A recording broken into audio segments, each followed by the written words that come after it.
증도가 오늘 이제 6번째 개정이고요. 지난번에 이제 증실상 무인법해서 실상을 증득하니 나와 남의 분별이 없다 그랬고요. 찰나멸각 아비업이라 하겠습니다. 오늘 찰나멸각 아비업, 찰나 사이에 아비지옥의 업이 사라진다. 우리가 그동안 이제 배운 바로는 이게 가능하지? 어떻게 이게 가능할까? 찰나 사이에 아비지옥의 업, 이러면 아비지옥의 업이라는 건 뭐냐면 이제 우리가 알고 있는 그 무간지옥 얘기하거든요. 무간지옥이 아비지옥인데 우리가 이제 5가지 그 오무간업이라는 표현을 쓰죠. 5가지 무간지옥에 갈 만한 업을 지은 사람이 가는 지옥이 이 무간지옥, 아비지옥인데 5가지가 뭐냐면 가장 최악의 죄를 저지른 사람이에요. 절대 해서는 안 되는, 입에 담기도 힘들 만큼 가장 최악의 죄를 저지른 사람이 가는 곳이란 말이죠. 그래서 무간지옥이라는 것은 우리도 학교 다닐 때 45분 수업하면 5분 쉬잖아요. 요즘엔 뭐 50분 수업하고 10분 쉬든지 이렇게 쉬는 시간이 있잖아요. 수업을 해도 쉬는 시간이 있듯이 지옥도 다 쉬는 시간이 있나 보죠. 그러니까 좀 지옥고를 고통을 당하다가 잠깐 쉬고 또 고통을 당하다가 잠깐 쉬고, 이렇게 이게 약간 룰이죠. 이게 아무리 괴롭게 해도 도가 지나치면 안 되잖아요. 그러니까 조금 이제 쉬는 시간을 주는 거죠. 아무리 잘못을 저질러도 이렇게 뭔가 이렇게 당연히 쉬는 시간이 있어야 되는데, 이 무간지옥이라는 것은 말 그대로 무간, 쉬는 시간이 없는 지옥인 거예요. 그러니까 틈이 없이 그냥 끊임없이 계속해서 괴로움이 계속 연장되는, 계속 이어지는, 그래서 잠깐도 그냥 쉴 새 없이 고통을 끝끝내 끊임없이 당하기만 하는 지옥. 그러니까 이게 가장 최악의 지옥인 거예요. 그럼 이 오무간 지옥을 가는 사람은 무슨 죄를 저지르느냐? 아버지를 죽인 업을 지은 사람, 어머니를 죽인 업을 지은 사람, 또 아라한을 죽인, 깨달은 도인 아라한을 죽인 사람, 그리고 부처님 몸에 피를 낸, 그러니까 부처님 죽이는 건 뭐 너무 심한 거라 부처님 몸에 피만 내도 이거는 그 대받았다가 부처님을 이제 죽이려고 자객도 보내고 뭐 술 취한 코끼리도 풀고 하면서 부처님 몸에 살짝 피를 냈다 그래요. 그래서 대받았다 같은 이 사람이 이제 아비지옥의 업을 지은 사람이죠. 또 이제 마지막 5번째가, 이게 누가 봐도 엄마 아빠를 죽이거나 아라한 깨달은 도인을 죽이거나 부처님 몸에 피를 냈다. 이 정말 나쁜 잘못이잖아요. 근데 이 5번째가 뭐냐면 그 화합승가를 깨뜨린 죄 이렇거든요. 그러니까 이제 화합승가라는 건 뭐냐면, 승가라는 것 자체가 화합이라는 말이 들어가요. 즉 이 공부하는 사람들의 모임, 그걸 이제 승가라 그래요. 이 진리를 공부하는 사람들의 모임이 승가예요. 그 진리를 공부하는 사람들의 모임에서는 화합하는 게 가장 중요하다. 서로 막 패를 나눠가지고 싸우고 이게는 절대 안 된다는 거죠. 그래서 뭐 저 집안에도 이렇게 뭐 스님들이 화합을 하면 뭐 소도 잡는다 이런 말이, 절에서 많은 스님들이 뭐 소 잡아서 소고기 구워 먹으면 안 되잖아요. 근데 스님들이 다 같이 한마음 한뜻으로, 야 우리 오늘 소 한번 잡자. 그래서 뭐 말하자면 그런 얘기죠. 이제 비유지만 실제 그런 일이 있는 게 아니라 그 정도로 대중이 화합하면 못할 일이 없다는 거죠. 대중이 화합하면 사람도 죽여요. 조선시대 때 일본에서 이놈들이 전쟁을 일으켰을 때 막 우리나라 서민들을 막 죽이고 했잖아요. 그때 스님들이 모여서 쉽게 말해 회의를 하지 않았겠어요? 야, 이 전쟁을 참전해야 되냐 말아야 되냐. 이게 초유의 사태죠. 그전에는 그런 일이 없었잖아요. 그러니까 이 스님들도 이런 뭐 부처님이 따로 지침을 준 게 없으니까 얼마나 고민이 되겠어요? 근데 그런 고민이 될 때 간단한 거야. 대중이 같이 회의를 해서 대중공사를 열어가지고 대중이 함께 이게 맞다 하면 그게 맞는 거예요. 이 말은 뭐냐면, 부처님이 이렇게 해라 저렇게 해라 라고 딱 정해준 절대적인 선, 절대적인 악이 정해져 있지 않기 때문에 이게 가능한 거죠. 부처님은 열반하실 때 당신이 계율을 이건 지키고 이건 범하지 마라 이렇게 계율을 주셨지만 소속에는 버려도 좋다라고 했고, 계율에도 집착해서는 안 된다라고 말씀하셨고, 계차법 계율은 열고 닫을 줄 알아야 한다고 말씀하셨거든요. 그러니까 즉 계율도 절대 진리가 아니기 때문에 부처님이 아무리 계율이라고 정해놨다 할지라도 그거에 절대 진실인 것처럼 사로잡혀서는 안 된다는 거예요. 그러니까 불교에서는 이 승가의 어떤 협의체 같은 게 이제 대중공사인데, 대중이 모여서 함께 이제 논의를 하고 협의를 하는 거예요. 그래서 이 대중공사는 어찌 생각하면 부처님 계율보다도 더 위일 수도 있어요. 왜냐하면 대중이 화합해서 어떻게 해야 되느냐, 한마음 한뜻으로 이렇게 하자, 그럼 그걸 할 수 있단 말이죠. 그게 심지어 조금 안 좋은 일이라 할지라도 그만큼 화합해서 마음을 한뜻으로 모으는 게 중요하단 말이에요. 근데 그게 왜 그럴까 말이죠. 왜 그럴까? 이게 예를 들어 뭐 다른 종교 같이 그 하나님의 말씀 자체가 절대적으로 중요하다고 믿는 사람들, 예를 들면 뭐 문자주의, 문자 그대로 진리라고 믿는 사람들은 그런 게 필요가 없죠. 그 하나님 얘기했으면 끝이에요. 그냥 사람들이 해석할 여지가 없단 말이에요. 근데 불교에서는 그렇게 정해진 절대적으로 옳은 것이라든지 절대적으로 틀린 게 정해져 있지 않기 때문에 대중이 화합해가지고 무엇이든 할 수 있단 말이죠.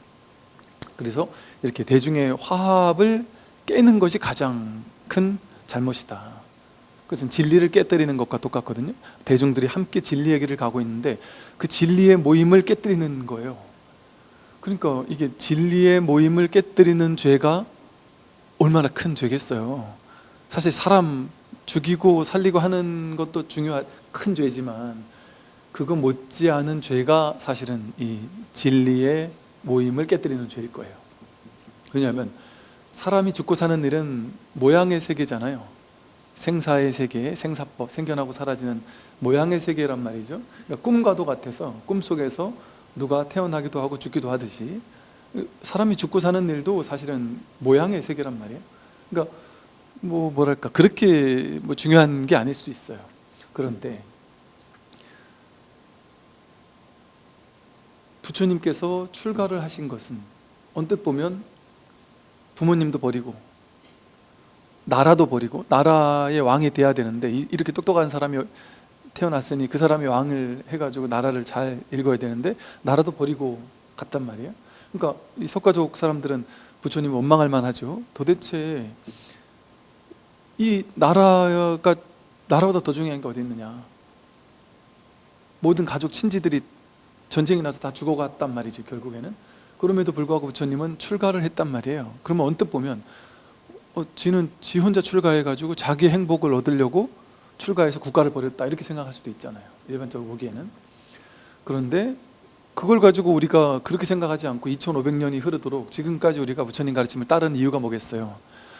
부처님은 나고 죽는 문제, 그것을 뛰어넘는, 부모님이 죽고 사는 문제, 이런 죽고 사는 문제를 뛰어넘은 분이시고, 또 그것을 수없이 많은 일체 중생에게 법을 설해주는 분이란 말이에요.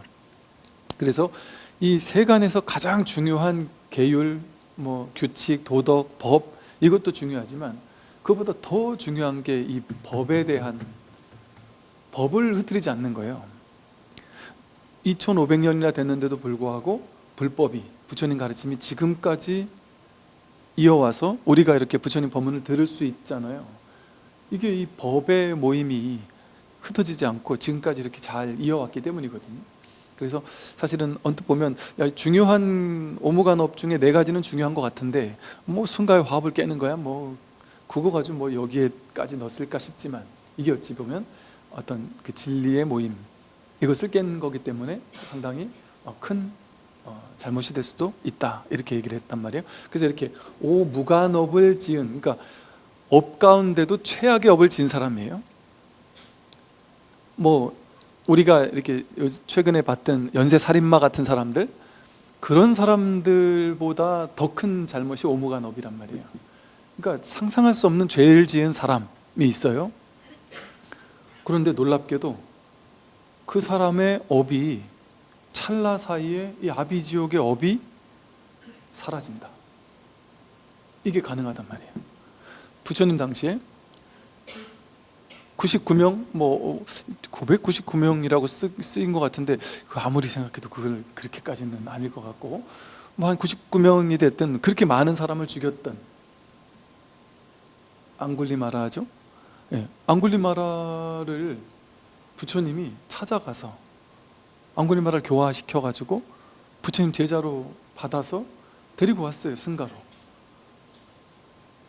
이게 일상적인 우리 눈으로는 도저히 이해할 수 없는 행동이죠. 그리고 일반인들은 전부 다 부처님을 욕하겠죠. 부처님을 원망하고.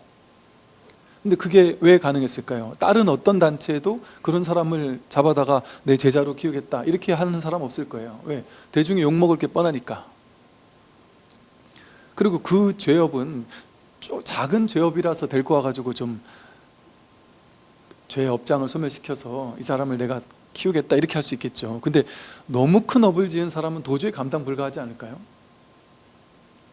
그럼에도 불구하고 부처님은 가장 최악의 잘못을 저지른 사람조차 교화해서 아라한과를 증득하게 했다. 이 말이 뭔 뜻이겠어요? 왜 이런 일을 했겠느냐 말이에요. 그러니까 우리가 그냥 기본 상식으로 이해되지 않는 것들, 부처님 생애 보면 이해되지 않는 것들이 많은데 이 법에 대한 안목이 있으면 그 모든 것들이 너무나 자연스럽죠.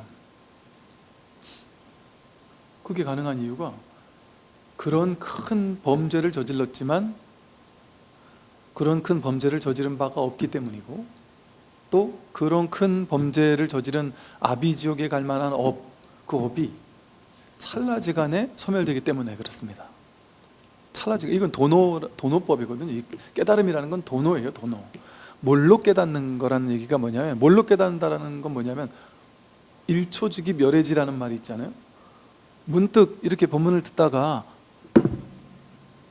아하 하는 체험이 한번 있고 나면 끝나는 거란 말이에요. 1초도 안 걸린단 말이에요.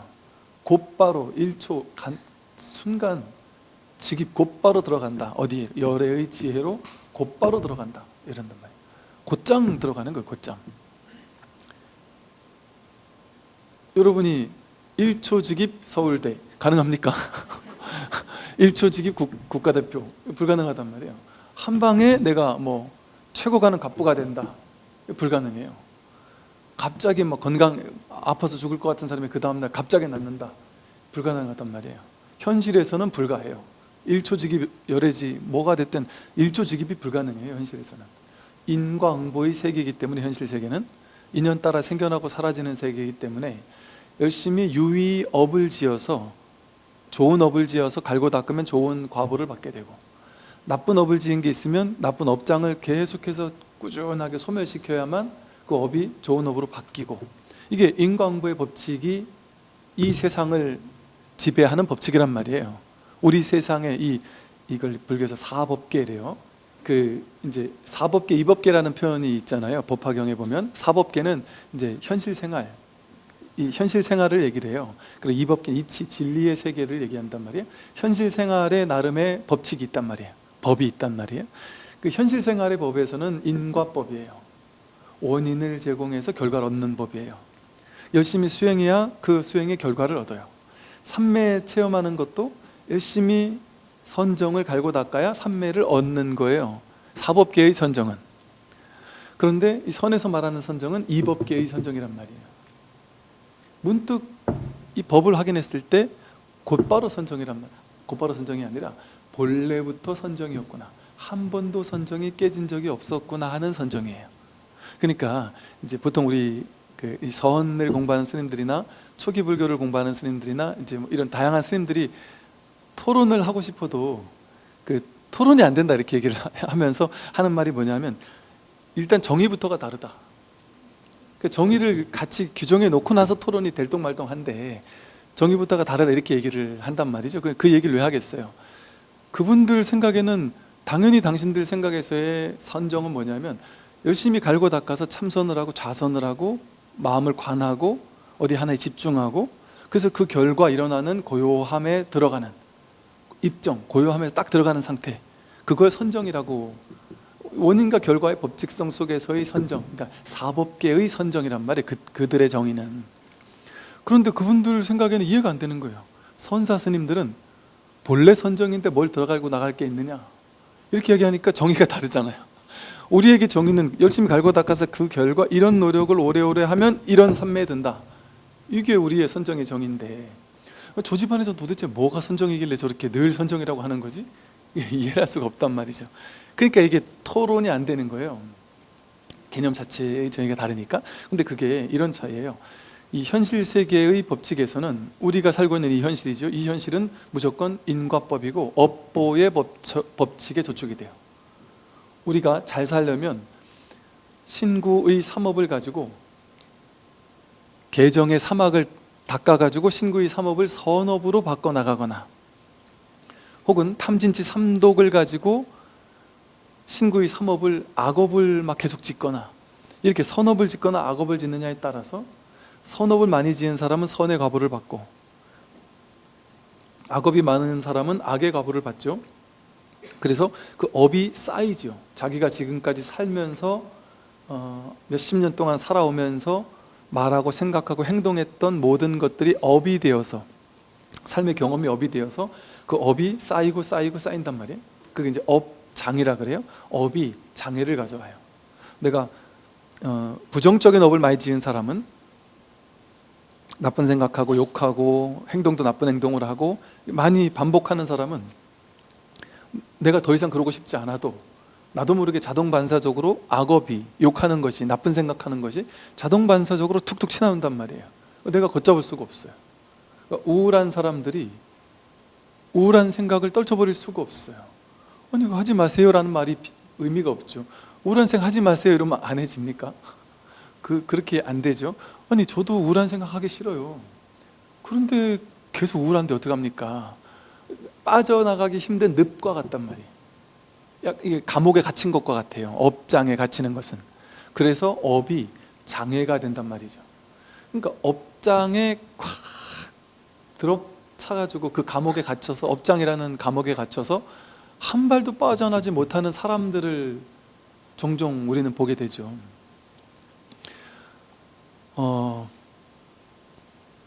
예를 들어 이래요.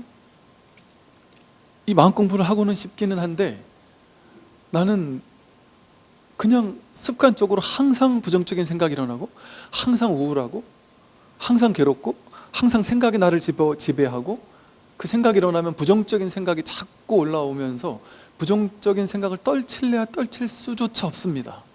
아무리 스님 법문을 들어도 그는 그냥 법문일 뿐이고 나에게는 그게 해당이 되지 않습니다. 이제 이렇게 얘기를 해요. 그래서 즉 업장이 두터우면 법문을 들어도 법문이 자기에게 와서 소화가 안 돼요. 그래서 그러다 보니까 이제 벽같이 느껴지는 거예요. 이 한턱 넘어서는 것이 마음을 열지를 못하는 거예요. 또 어떤 업장, 의식의 업장에서 자기 생각, 어떤 특정한 생각이 옳다라고 고집하는 업이 있다. 그게 이제 의업이잖아요. 의업으로 예를 들어 부처님, 그 부처님은 진리 아니야. 부처님은 그 사람이잖아. 사람이 뭐 중요해? 신이 중요하지. 그래서 예를 들어 어떤 유일신을 믿는 신앙을 가지고 이렇게 오랫동안 의식으로 이렇게 쌓아와서 이것이 절대 진리구나 이렇게 굳게 믿은 사람이 있다고 본다면, 그 사람에게 아니 부처님 가르침도 진리니까 한번 마음 열고 들어보세요. 아무리 얘기를 해도 이게 안 들릴 수 있잖아요. 아예 들으려고조차 하지 않고 그 말을 내가 왜 듣느냐, 그 말을 듣는 것 자체가 내가 사이비 외도 그 마귀들의 말을 듣는 건데 내가 그걸 왜 들어야 되느냐 하고 아예 벽을 치는 그런 사람들 있죠, 그죠? 그런 사람은 아무리 좋은 말을 들어도 아예 들으려고 하지 않잖아요. 아예 안 들으려고 하니까 그걸 업장이라 그러죠. 자기가 만들었잖아요. 그 업장은 이거 안 듣겠다 하는 건 내가 만들었잖아요. 내 의식으로. 왜 안 들어요? 불교는 잘못된 거니까. 내가 믿고 있는 요게 옳은 거라는 그런 업식, 의업이 강하게 견고하게 쌓여 있으면 그걸 뚫고 들어가기가 너무나도 힘들단 말이죠. 그러면 그 업장 소멸이 쉽지가 않아요. 그 업장 하나 소멸되는 게. 그런데 그 강제로 되겠습니까? 아무리 얘기를 해도 들어가지도 않고 아무리 납득 가능한 얘기를 하더라도 들을 마음이 없으니까 아예 안 듣고 이러고 뭔 얘기를 해도 안 듣는 사람들도 있잖아요. 우리 세간에서도 그렇잖아요. 어떤 특정한 자기가 옳다는 생각을 딱 가지고 있으면 저 말에 내가 납득될까 봐 더 일부러 아예 벽을 치고 안 듣는 사람이 있단 말이죠. 그게 뭐겠어요? 업장이란 말이에요. 업이 자기 인생을 장애하는 거예요. 마음을 열고 듣지를 못해요. 그러니까 그런 사람의 특징이 뭐냐면 열려있지 못하죠. 이 진리의 특징은 열려있음이거든요. 근데 열려있지 못한 거예요. 자기가 옳다고 생각하는 거는 딱 닫고, 자기가 맞다고 생각하는 거에만 선택적으로 열고, 자기가 틀렸다고 생각하는 건 딱 닫아 놓는 거예요. 그래서 문을 선택적으로 여는 거예요. 이건 좋은 거니까 열고, 이건 나쁜 거니까 닫고. 그런데 그걸 보고서는 이제 불교에서는 그런 얘기를 하죠. 공덕천과 흑암료. 예. 그 공덕천과 흑암료 얘기를 하잖아요. 공덕천과 흑암료. 공덕천이 아주 예쁘고 귀한 어떤 외모도 하고 막 금은 보화를 한 여인이 와서 집에 들어오겠다 했을 때 들여보냈더니 그 뒤에 곧장 거짓골을 하고 냄새를 풍기는 흑암료가 같이 따라 들어오더라. 이 두 가지가 같이 있단 말이죠. 같이. 이렇게 그래서 우리는 마음을 완전히 열게 되면 공덕천에도 열게 되고 흑암료에도 열게 된단 말이에요. 분별하지 않고 있는 그대로 본단 말이죠. 있는 그대로 분별하지 않고 보는 눈이 필요한데 이게 지혜거든요. 그런데 지혜롭지 못한 사람은 내 식에 옳고 그름이 있고 맞고 틀림이 있어요. 자기 생각 속에서 옳고 그름, 맞고 틀림, 진리 아닌 거 나뉘어져 있어서 내 생각에 옳다고 여기는 건 마음을 열고, 심지어 그건 집착하고, 그 생각에는 내 생각에 틀렸다고 여기는 건 문을 닫고 밀쳐내고 도망치려고 하고 미워하고 화를 내고 이렇게 취사 간택을 일으킨단 말이죠. 그래서 이제 우리 세상에서도 이런 얘기를 하죠. 그 지혜로운 사람, 이렇게 보통 우리들 이러잖아요. 야, 나는 뭐 자식들에게 너희들이 난 딴 거 많이 바라지 않는다. 뭐 돈 많이 벌고 똑똑하고 그런 거 바라지 않고 나는 좀 지혜로운 사람을 신랑감, 며느리감으로 좀 데리고 왔으면 좋겠다. 이렇게 우리는 원하잖아요. 그럼 이제 애들이 물어요. 지혜로운 게 뭔데? 뭐가 지혜로운 거냐고 물어보면 지혜로운 거 있잖아. 그 뭐 지혜로운 사람. 근데 지혜로운 게 뭔지 몰라요, 우리가. 그래서 뭐를 지혜롭다고 생각하냐면 똑똑한 걸 지혜롭다고 생각해요. 근데 우리는 알잖아요. 똑똑한 게 지혜로움과 동격은 아니라는 건 알거든요. 똑똑한 사람들, 부모님이 이렇게 해라 저렇게 해라, 이렇게 좀 하면 안 되겠네 저렇게 하면 안 되겠네 하는데 너무 똑똑해서 어머님 잠깐 앉아보세요. 이건 요게 이렇고 이건 요게 저렇고 요즘 시대가 이렇고 저렇고 이건 이게 맞고 틀리고 짝짝짝 얘기해서 논리적으로 딱 얘기를 해가지고 이런 데 해야 되겠습니까? 이렇게 하면은 말문이 콱 막히잖아요. 그럼 똑똑은 한데 저게 틀린 말 같지는 않은데 그 똑똑한 게 그 지혜롭다라고 할 수 있을지는 모르겠단 말이죠. 지혜가 똑똑한 것과 상관이 없어요. 똑똑한 것과 반대에 있어. 어쩌면 똑똑한 건 뭐냐면 자기의 똑똑함을 자기가 알아서 자기가 그 똑똑한 생각에 집착하는 사람이 똑똑한 사람이죠. 정치인들이 다 똑똑하잖아요. 정치인들이 똑부러지게 자기 진영의 논리를 막 펴잖아요. 아주 똑똑하게 말을 잘하잖아요. 근데 그 말을 할 때 내 상대 진영, 반대 진영은 틀렸다라는 논리를 명확하게 세우잖아요. 그래서 나는 맞고 넌 틀렸어를 강력하게 주장을 잘하잖아요. 그런 사람이 똑똑한 사람이죠. 그런데 노자는 도덕경에서 그렇게 똑똑한 사람이 정치를 하면 그 밑에 국민들은 불쌍하다. 가장 어리석은 정치이기 때문에 그렇다. 이렇게 얘기를 하거든요. 그런 똑똑한 정치라는 게 가장 어리석은 정치라고 얘기를 한단 말이에요.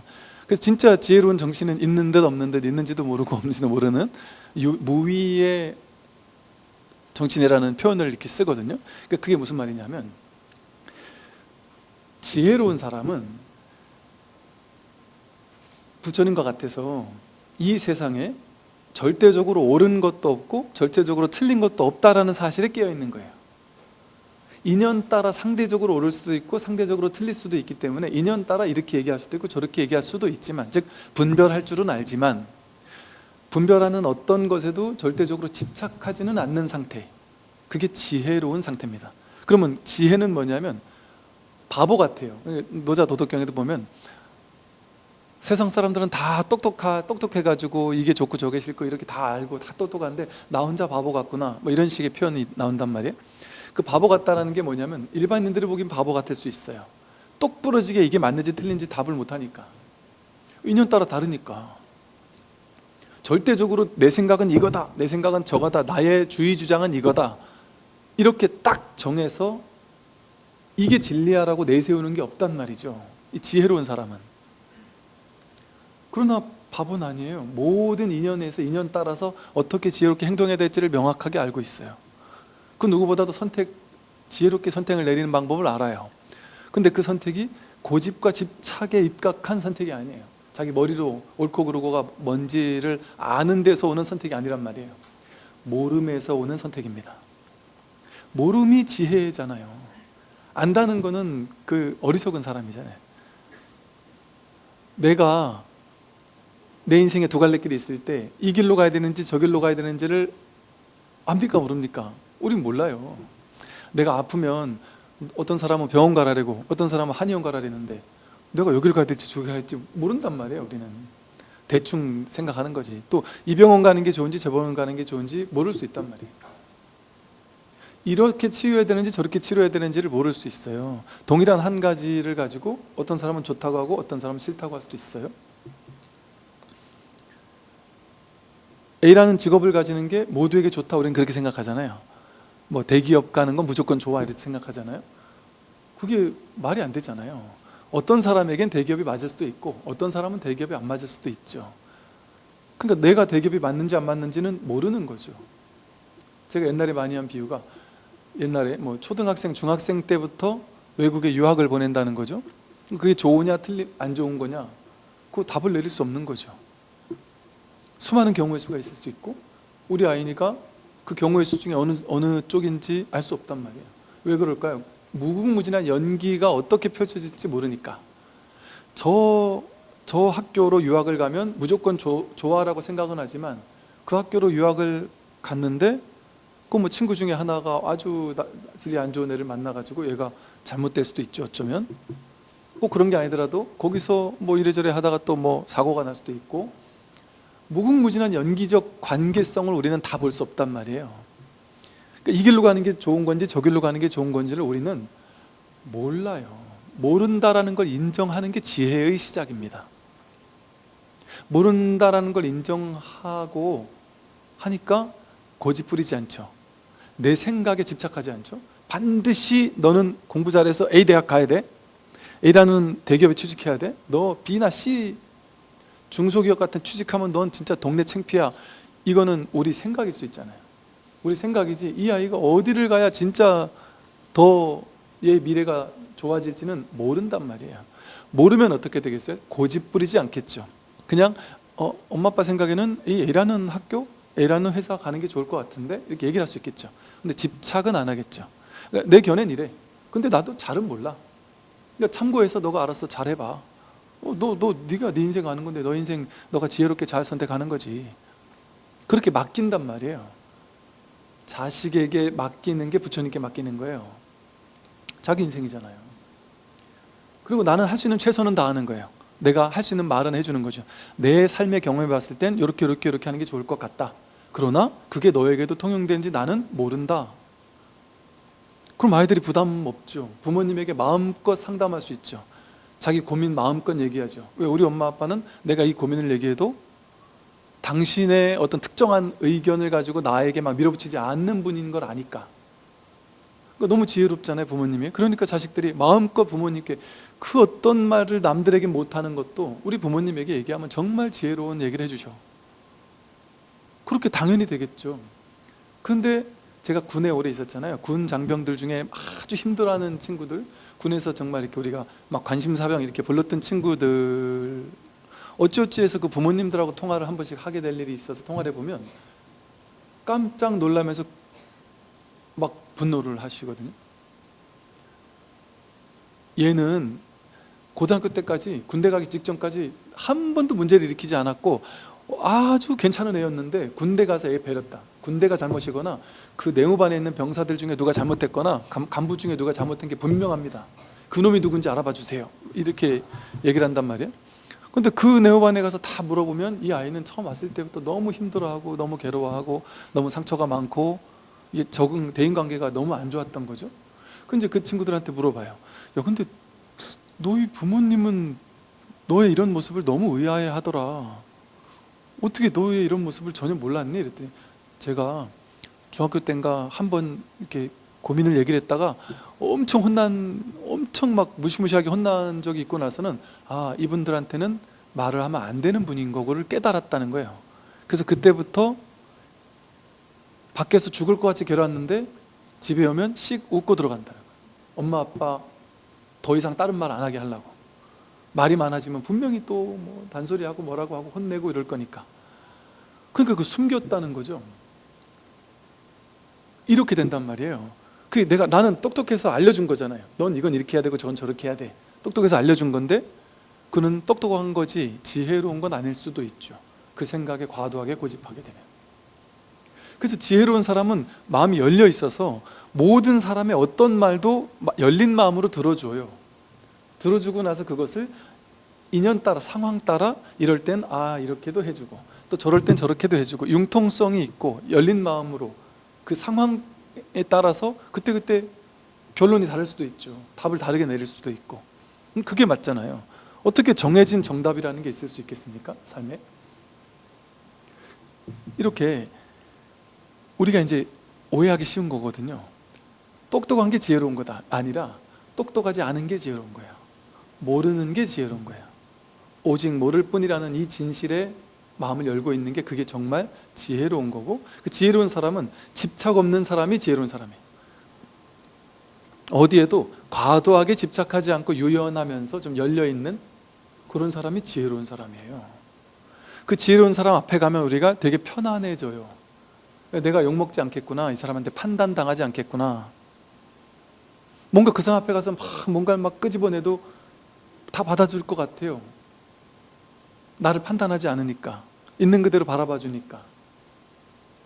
그러니까 보살 같단 말이죠, 말 그대로. 그러니까 어찌 보면, 근데 우리가 똑똑한 사람들 앞에 가면 어때요? 똑똑한 사람 앞에 가서는 저 사람이 내가 이 말 했다가 나중에 이걸 가지고 나를 역이용하지 않을까, 이걸 가지고 누군가한테 또 얘기를 하진 않을까, 똑부러지게 이렇게 얘기를 해준다고 하지만 뭔가 이게 두려운 마음이 있을 수 있단 말이죠. 보살같이 다 품어주는 그런 사람이 못 된단 말이죠. 너무 똑똑했을 때는. 이렇게 다시 이제 돌아와서 이렇게 현실에서는 내가 업을 지으면 선업이나 악업을 짓느냐에 따라서 그 업의 결과로서 현실이 이제 벌어지죠. 그리고 그것이 쌓여서 선업이나 악업으로 쌓여가지고 자기를 형성해요. 그래서 나쁜 업을 많이 지은 사람은 나도 모르게 나쁜 쪽으로 행동하고, 나쁘게 말하고, 나쁜 생각이 일어나고, 나도 모르게 우울하고, 나도 모르게 부정적인 생각이 저절로 일어난단 말이에요. 그러니까 그렇게 업장이 딱 쌓여있는 사람한테는 어떻게 말을 해줘야 될지 모르겠어요. 지금 준비가 안 됐다라는 느낌이 확 오는 사람이 있거든요. 이런 얘기를 아무리 해줘도 이게 들어가지지 않는, 아무리 얘기를 해줘도 이게 들어가지지 않고 계속 튀겨나가면서 반발하면서 자기가 쌓은 그 벽이 너무 견고한 사람이 있단 말이죠. 그럼 그런 사람에게는 아무리 좋은 법문을 해줘도 이게 안 들어가잖아요. 그럴 때 어떻게 할까요? 절에서는 그럴 때 어떻게 하느냐면, 옛날에 이제 저희 증조 할아버지 스님이 용성 스님이라는 일제시대 때 33인 대표 중에 한 분이었던 용성 스님 같은 분이나 뭐 수월 스님이라 이런 분들 같은 경우도 참선하러 왔다고 하는 사람이 있어도 업장이 두터워가지고 도저히 공부가 안 들어간다, 이 공부를 받아들일 마음이 열리진 못했다, 업장이 두텁다, 그런 사람에게는 기도를 시켰어요. 수행을 시키고. 왜냐하면 지금 이 법문이 들어가지 않는 사람, 업장이 너무 두터워서 법문이 안 들어가는데 이걸 좀 열어주고, 말 그대로 좀 어찌 보면 업장 소멸을 좀 해야 되는 시간이 필요하단 말이죠. 선근공덕을 쌓는 시간이 필요하단 말이죠. 그러니까 예를 들어 선근공덕을 쌓을 수 있도록 절에서 행자생활을 시키면서 공덕을 짓도록 공양간 가서 일도 시키고 절도량 청소도 시키고, 행자생활이라는 게 이 세상에 제일 낮은 사람이 행자라잖아요. 모든 사람에게 아주 이렇게 막 하심하고 그냥 떠받드는, 부처님처럼 떠받드는 그 일을 하면서 사는 게 행자거든요. 그렇게 일단 나를 낮추도록 해요. 나다, 내 생각이다, 내가 쥐고 있는 거, 업장이라는 게 내가 쥐고 있는 거잖아요. 그걸 다 내려놓고 그냥 하심하도록, 그렇게 해서 복 짓도록 시키는 게 첫 번째고요. 복을 짓도록 시키고, 그 다음 시키는 게 기도를 시킨단 말이죠. 그래서 예를 들어 이랬어요. 용성 스님 같은 분은 수월 스님도 그렇고요, 신묘장구 대다라니를 독송해라. 매일 신묘장구 대다라니 100번, 뭐 어떤 경우 1000번 막 독송하라고 시킨단 말이죠. 그럼 그것을 100일 기도를 시키기도 한단 말이죠. 그래서 옛날 큰 스님들 중에는 수월 스님도 그랬고 뭐 용성 스님도 그랬어요. 뭐 우리 숭산 스님도 그랬다 그러죠.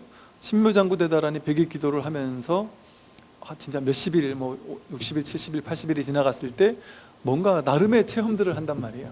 그 체험들이 보면 뭔가가 깨져나가는 체험들이에요. 보통 보면 그게 이제 그런 형상화되어 가지고 이게 이 감정적인 체험으로 드러난단 말이에요. 어떤 경우에 업장이 있으니까 그 업장이 무너질 때 어떤 체험으로 드러나요? 그 업장이 견고한 업장들이 무너질 때 어떤 사람들은 이 기도라든 명상을 하든 수행을 하든 법문을 듣든, 물론 이게 꼭 신묘장구대단하니 같은 그 수행만 해서 되는 게 아니에요. 그냥 어느 정도 이 법문이 들리는 사람은 법문을 계속 듣는 게 제일 좋아요.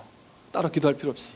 왜냐하면 법문을 계속 들을 귀가 있어서 법문에 마음이 열린 사람 같으면 법문을 듣다 보면 저절로 체험이 일어나요. 업장 소멸의 체험이 일어나요. 법문을 듣다가 어느 날인가부터 법문만 듣기 시작하면 자꾸 눈물이 난다 그러고, 어떤 분은 이거를 눈물이라고 얘기할 수 없는 눈물이라는 표현을 써요. 그래서 왜 그런 표현을 썼어요? 그래 물어봤더니 뭐라냐면, 내가 태어나서 나도 한 번도 경험해보지 못했고 그 어떤 사람에게도 우는 사람을 보면서 이런 눈물은 한 번도 보지 못한 눈물이기 때문에 이건 눈물이라고 단순히 말할 수 없다. 왜 그러냐면, 그냥 눈물이 흐르면 이렇게 또르르 흐르고 말잖아요. 휴지 몇 장 가지고 이렇게 닦으면 끝이잖아요. 근데 그런 눈물이 아닌 거예요. 어떤 사람은 몇 시간 동안 눈물이 이렇게 이게 수건을 전체를 적실 수 있는 눈물이 흘릴 수가 있구나, 사람이. 이렇게까지 걷잡을 수 없는 눈물이 이렇게까지 나올 수 있지 싶을 정도로 막 끊임없이 막 이렇게 흘러내리는 사람도 있고, 또 그러다 또 법문을 듣기만 하면 또 눈물을 흘리거나, 혹은 뭐 자기가 기도가 됐든 수행이 됐든 뭔가 하게 되면 자꾸 눈물이 흘리거나 이런 일들도 있을 수 있죠. 되게 흔한 반응 중에 하나죠. 혹은 뭔가가 막 그냥 뭔가 이렇게 확 무너지는 것 같은, 뭔가 쏙 내려가는 것 같은 이런 어떤 체험들이 일어날 수도 있어요. 그러다 보니까 그 어떤 공부하다가 법문 듣다가 어떤 체험이 일어났다고 했을 때 그 체험 크게 신경 쓰지 말라고 대부분 얘기할 거예요. 그러면 이제 신도님들 입장에서는 좀 서운한 거예요. 스님들 누구든 찾아가면 전부 다 이게 스님들 사이에서 이게 약간 이게 이 공부가 좀 안 된 스님들도 이게 다 알거든요. 스님 생활을 오래 하면 이 스님들이, 공부한 스님들에 대한 온갖 지대방에서 주워 들은 얘기가 많단 말이에요. 그러니까 전부 다 그렇게 반응해요. 모든 스님들이 전부 다 자기 어떤 체험이 있었다라면 그냥 내려놔라 이렇게 한단 말이죠. 전부 다 그래요. 그러면 이제 어떤 분들은 저한테서 그래요. 스님, 제가 이런 체험을 했는데, 어떤 스님한테 가서 물어봤더니 그런 얘기 하지도 말라면서 오히려 혼나기만 하고, 그 내려놓으라고 그러고 혼나기만 하고 왔다고 하면서, 스님은 저를 혼내지 않으실 거죠? 이제 저는 이게 진짜 체험이 맞죠? 뭔가 인정해 주세요 하는 걸 바라는 것 같은 이런 얘기를 하기도 한단 말이죠. 그게 기본이에요, 절에서는. 왜냐하면 그런 체험상들은 그냥 왔다 가는 체험일 뿐이잖아요. 그거는 비본질적인 거예요.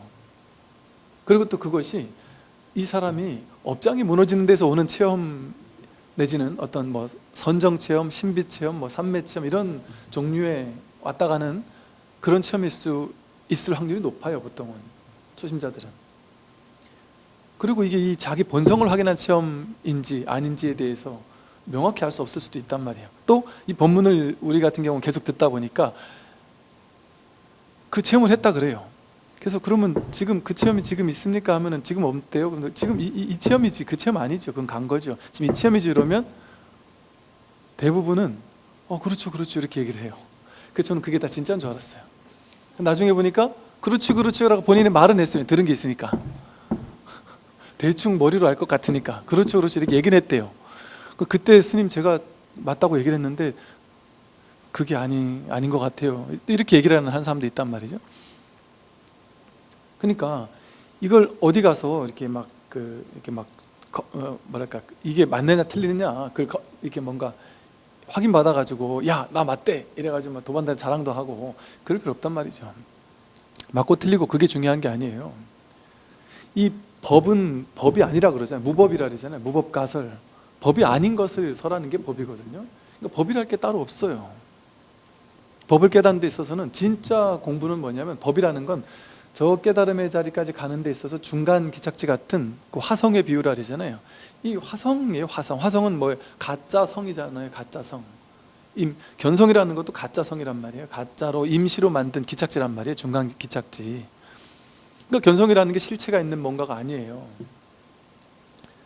그러니까 진실은 뭐예요? 내가 오래오래 이 자기 성품을 확인했다 친다면 자기가 확인한 이 성품에 의지해서 또 이 법문에 의지해서 직진심의 법문에 의지해서 오래오래 계속해서 공부를 하다 보면 저절로 괴로움이 사라지느냐?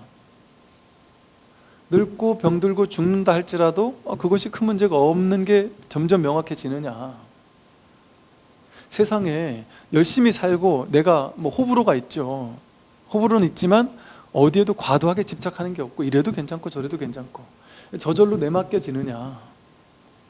크게 고집 부리는 게 없고 크게 집착하는 것도 없고 이를 삶에 대한 뭔가 무게감 이런 것들이 좀 가벼워지고 또 자기 안에서 올라오는 그럼에도 끊임없이 분별심은 올라오거든요. 근데 올라오지만 거기까지란 말이에요. 올라오는 게 그냥 분명히 보이고 보고 나면 그냥 저절로 내려놔질 뿐이지 옛날처럼 그 생각에 막 5분 10분 끌려가가지고 계속 기분도 찜찜해지고 우울해지고 이렇게까지 오래 끌려가는 일이 점점 줄어든단 말이죠. 그러니까 즉 괴로움이 사라지느냐예요. 여러 가지를 볼 수 있지만 첫째는 괴로움이 사라지느냐. 세상 일에 어떤 것도 그렇게 중차대하게 중요한 일, 심각한 일이 없어지느냐. 삶이 가벼워지느냐. 뭔가 유희산매라는 말이 납득이 되느냐. 놀이 같다라는 말이 납득이 되고 과도하게 집착할 게 없구나가 납득이 되고 저절로 내맡겨진다는 말이 정말 그렇구나. 내가 내맡기는 게 아니구나. 삶이 통째로 이렇게 내맡겨져 있구나. 그래서 무게감이 없죠. 그냥 완전히 내맡기고 사는 거니까. 죽어도 큰 상관이 없구나. 어떤 일이 벌어져도 큰 상관이 없겠구나. 나도 마찬가지고 내 자식, 내 남편, 내 사랑하는 사람들이 죽는다 할지라도 마찬가지예요. 그렇다고 해서 그들에 대한 사랑과 애정이 없느냐 그게 아니에요. 진정한 사랑과 진정한 자비심이 있단 말이에요. 근데 그건 특정한 모양을 띤 사랑과 자비가 아니에요. 우리는 우리 머릿속에 상을 그리고 있잖아요. 사랑이 가득한 사람은 이런 사람일 거야, 저런 사람일 거야 이렇게 생각하잖아요.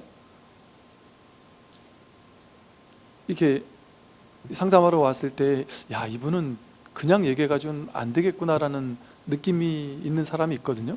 그러니까 그런 분한테는 좀 일부러 좀 의도를 가지고 좀 따끔하게 좀 얘기하는 때가 있거든요.